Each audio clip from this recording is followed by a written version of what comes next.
L'Association des ambassadeurs de Côte d'Ivoire à la retraite s'est réunie. Occasion pour les membres de partager leurs expériences, nous y reviendrons. L'ONG Onfassi prévoit de créer un club vélo en faveur des malentendants. Les détails dans cette édition.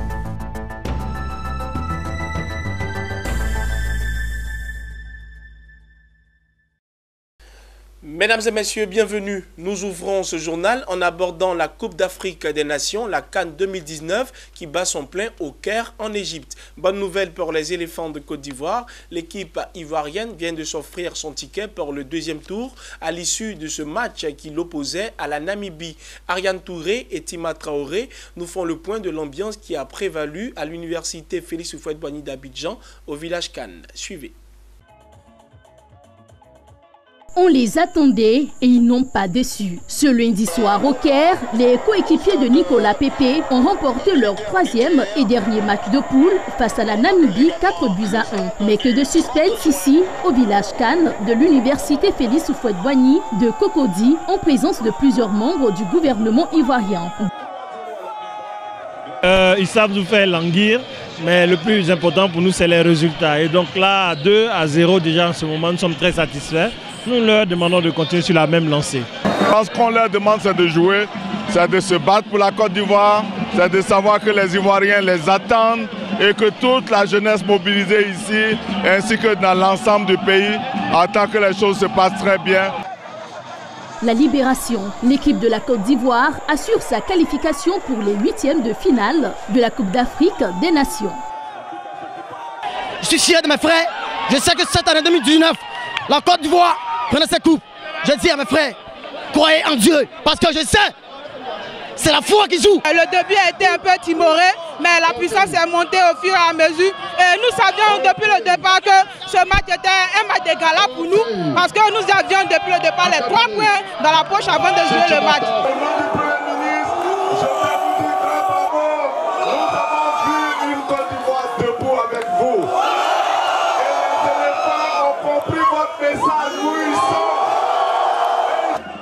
Après leur victoire sur l'Afrique du Sud 1-0 et leur faux pas contre le Maroc 1-0, les éléphants ont renoué avec la victoire en se réconciliant avec ses supporters. L'aventure continue donc pour la Côte d'Ivoire. Une victoire qui rend sans doute heureux les citoyens de la Côte d'Ivoire. Et pour parler de bonheur, en Afrique comme partout dans le monde, vivre longtemps, en bonne santé et heureux est une bénédiction. En Côte d'Ivoire, Lambert Amontano fait cas de figure de seigneur bienheureux. Le ministre d'Houphouët-Boigny a partagé son expérience et avec lui 4 autres sachants venus révéler les secrets de la longévité heureuse. C'était au Latry Event au cours de la 4e édition de la rencontre de l'Association des ambassadeurs de Côte d'Ivoire à la retraite. Le commentaire de Corona Sekongo. L'Association des ambassadeurs de Côte d'Ivoire à la retraite ne pouvait trouver meilleur exemple que Lambert Amontano pour parler des secrets de la longévité heureuse. Né en 1926, Lambert Amontano porte à merveille ses 93 ans. Saint d'esprit et du corps, l'ambassadeur Lambert Amontano se déplace aisément et sans canne. Il se plaît à être le vétéran qu'il est aujourd'hui parce qu'il a eu une vie professionnelle et privée, riche en enseignement. Lambert Amontano fut nommé ministre de l'Éducation nationale en Côte d'Ivoire en 1958 par le président Félix Houphouët-Boigny. L'homme se décrit comme un livre ouvert lors de cette rencontre pour partager les secrets de sa longévité. Une longévité qui tient compte selon lui de 3 grandes dimensions, le spirituel, la médecine africaine et moderne et enfin l'hygiène de vie. Il y a un homme de Dieu, cardinal Yago, qui est un camarade. Ça fait j'ai dit la belle, elle est belle. Le dicton dit si on la prend du bon côté, non, elle est belle. Et je dis chaque matin, au lever du lit, parce que c'est Dieu qui nous donne d'être en vie, ce n'est pas par nous-mêmes. Remercions Dieu. Et disons avec foi, la vie est belle.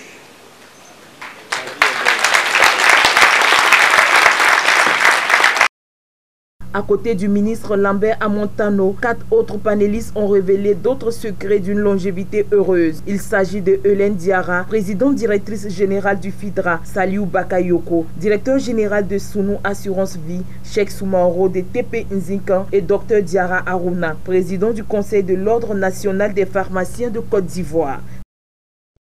Je retiens qu'il faut être très actif et je compte demeurer active si Dieu m'en donne toujours la force, parce que lui, il a parlé de Dieu, il a parlé de spiritualité. Et je pense aussi qu'il faut avoir l'esprit dégagé. Il faut être positif, comme il a dit. Les organisateurs de cette rencontre, entre autres les ambassadeurs Gilbert Bleu-Lenné et Boati Mele Amouakon et Djampan, se sont félicités de l'engouement observé autour de la conférence. Youssouf Bakayoko, président de la commission électorale indépendante, et Kandia Kamara, ministre en charge de l'éducation nationale, ont marqué leur présence. Nous l'annoncions dans les titres, l'Organisation nationale pour parents handicapés des auditifs de Côte d'Ivoire veut élargir son champ d'action à travers son projet de création d'un club vélo pour malentendants. Réunie à son siège dans la commune de Yopougon, elle a tenu son assemblée générale constitutive en vue de réfléchir sur les statuts et règlements intérieurs qui vont régir ce club.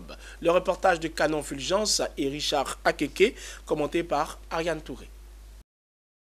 Œuvrer à l'épanouissement des malentendants, les faire sortir de l'isolement à travers le sport, c'est la raison qui motive l'ONG ONFACI, l'Organisation nationale des parents pour handicapés auditifs de Côte d'Ivoire, à la création d'un club de vélo. Ce projet concernera les jeunes filles et garçons de tout âge ayant un handicap auditif.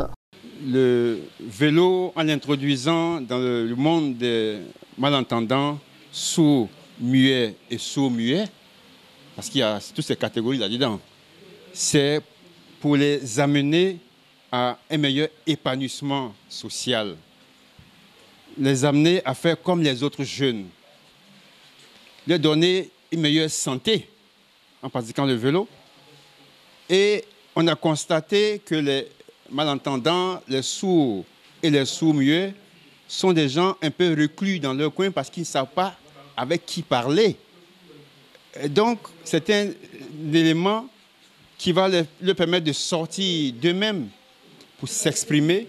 Les statuts et règlements intérieurs qui régiront la bonne marche du club ont été examinés après discussion et amendement des tests au cours de l'Assemblée générale constitutive. Les réflexions ont porté entre autres sur l'adhésion des membres, le visuel qui permettra d'identifier les athlètes, la mise en place de plusieurs sections à l'intérieur du pays. Le président de l'ONG ONFACI, Tano Kwasi Camille, a pour sa part indiqué qu'aujourd'hui, toutes les disciplines sportives sont pratiquées par les personnes en situation de handicap. Ils encouragent donc les parents et les bonnes volontés à contribuer au rayonnement de ce projet. On n'a pas besoin d'interprètes pour rouler le vélo. Bien au contraire, forts ils sont, vigoureux ils sont capables de pouvoir compétir mieux. On arrivera, c'est un rêve, et on pourra le réaliser à un tour cyclisme à l'honneur des sourds de Côte d'Ivoire, pourquoi pas d'Afrique et du monde. C'est un vibrant appel que nous lançons aux parents de laisser ces enfants s'épanouir à travers le sport qu'est le cyclisme, le vélo. Plusieurs présidents d'associations et malentendants ont apporté leur soutien à la réalisation et au succès de l'avènement du club des handicapés auditifs, qui est une première en Côte d'Ivoire. La société coopérative Kaba de Baye-Sebon dans le département de Diokwe a récemment tenu sa 11e assemblée générale. Plus de 28 millions de francs CFA de bénéfices ont été réalisés par cette coopérative, ce qui lui a permis de distribuer des produits phytosanitaires aux producteurs et de récompenser les femmes de la localité. Théodore Kanga. Venus des différentes sections, les producteurs de la société coopérative Kaba de Baye-Sebon ont pris d'assaut l'esplanade du magasin de la coopérative. La présence de ces producteurs répond à un objectif: la tenue de la 11e Assemblée générale ordinaire de la coopérative. Au cours de cette assemblée, les meilleures femmes productrices ont été récompensées. Outre les femmes, les producteurs ont reçu des produits phytosanitaires et de l'engrais pour le traitement des vergers et fertiliser le sol en vue d'une meilleure production. La coopérative agricole distribue des produits phytosanitaires et de l'engrais à ses producteurs membres. Et aussi, je voudrais souligner que la coopérative Kaba a construit une école de 6 classes pour tout le village de Baye-c'est-bon, que tu sois membre ou non membre. Je remercie la coopérative Kaba. Vous les femmes, je vous donne conseil pour rentrer en brousse. Tout ce qu'on a besoin, ils nous donnent. Quand on n'a qu'à rentrer en brousse pour travailler. On dit la beauté vient du champ. Je remercie la coopérative Kaba. Il nous a donné produits pour traiter nos champs. Kwadio Loukou, directeur de la société coopérative, a fait le bilan écoulé. Il ressort qu'il est positif. La coopérative a collecté 7041 399 tonnes de cacao et 137 tonnes 294 kg de café pour un chiffre d'affaires de 5 milliards 875 315 190 francs CFA. L'ensemble des charges ceci à 5 milliards 846 millions 347 830 francs CFA. La différence entre les produits et les charges nous fait ressortir un résultat net de 28 967 360 francs CFA. En 2018 déjà, la coopérative a construit 6 salles de classe avec bureau dans le village de Baye-c'est-bon. Cette année encore, des produits phytosanitaires sont distribués aux producteurs. En plus de cela, 2 pompes hydrauliques villageoises à motricité humaine sont prévues dans les sections de Rose-Croix et de Gozon-Yankadi. Ces réalisations dans le domaine de l'éducation s'inscrivent dans la vision de l'État de Côte d'Ivoire et la lutte contre les pires formes de travail des enfants dans la cacaoculture. Il faut rappeler que l'an dernier, la coopérative Kaba a été la 3e meilleure coopérative de Côte d'Ivoire. Rendons-nous à Divo, plus précisément dans le village de Tokpakro, où les populations ont pu apprécier les retombées des programmes de durabilité dans la cacaoculture. Grâce à ce programme, la Socopa SG, entendez la Société coopérative agricole Source de Guitry, a construit dans ce village une école primaire totalement équipée en table, banc et bureau de directeur. La remise des clés de ce bâtiment s'est faite en marge de l'Assemblée générale ordinaire de cette coopérative. Reportage. À Guitry, dans le département de Divo, Tokpakro voit l'analphabétisme s'éloigner du village grâce à la Socopa SG, Société coopérative agricole Source de Guitry. C'est une école primaire qui est offerte aux populations en présence des autorités administratives et des responsables de l'éducation nationale de la Draine de Divo. Une école qui aura coûté plus de 50 millions de francs CFA à la coopérative et ses partenaires. Cerise est sur le gâteau. L'établissement est équipé en table, banc et bureau. Le montant de l'équipement s'élève, lui, à 10 millions de francs CFA. Nous-mêmes sommes affiliés à cette coopérative. Et cette coopérative est venue en aide. D'abord à construire 3 classes. Et ils ont jugé comme ça mieux de faire le reste des classes. Donc aujourd'hui, nous avons les 6 classes plus le bureau. Je dis c'est une fierté pour nous de recevoir ces nouveaux bâtiments. Parce qu'auparavant, c'était difficile. Nous travaillions sous les préaux et sous les regards des reptiles et les intempéries aussi qui vraiment nous fatiguaient. Parfois, les pluies nous faisaient sortir des classes et les enfants sortaient trempés. Vraiment, c'était difficile. La remise des clés de l'école primaire du village de Tokpakro s'est faite en marge de l'Assemblée générale de la Socopa SG. Occasion pour le PCA Diakité Yakuba de saluer les producteurs de café cacao de la coopérative qui très tôt se sont inscrits dans les différents programmes de durabilité. Au titre de l'année 2018, la Socopa SG a pu réaliser un total de 6 000 tonnes et elle a distribué à ses vaillants producteurs de plus de 60 millions. La Socopa SG est une entreprise qui se veut qui est proche de ses producteurs pour pouvoir améliorer les conditions de vie. À ce jour, la coopérative compte 3 415 producteurs, 2 637 sont engagés dans les programmes de durabilité. 2 programmes sont présentement en pleine implantation dans la coopérative contre le travail des enfants. Pour se conformer aux exigences des différents programmes, la Socopa SG a mis en place une équipe de 33 personnes. C'était un commentaire de Nadia Eounoud. En image à présent, malgré le déficit observé au niveau de 6 sociétés, le résultat global du chiffre d'affaires des 21 sociétés d'État du Burkina Faso est passé de 139,56 milliards de francs CFA en 2017 à 172,66 milliards de francs CFA en 2018, soit une croissance de plus de 12%. L'annonce a été faite par Christophe Marie-Joseph Dabiré dans le cadre de l'ouverture de la 27e Assemblée générale des sociétés de l'État du Burkina Faso.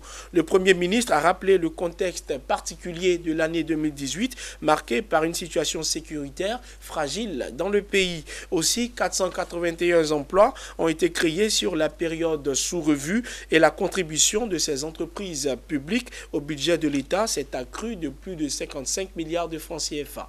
Mesdames et messieurs, merci de nous avoir suivis. Fin de cette édition. Bonne suite de programme sur Business 24 Africa.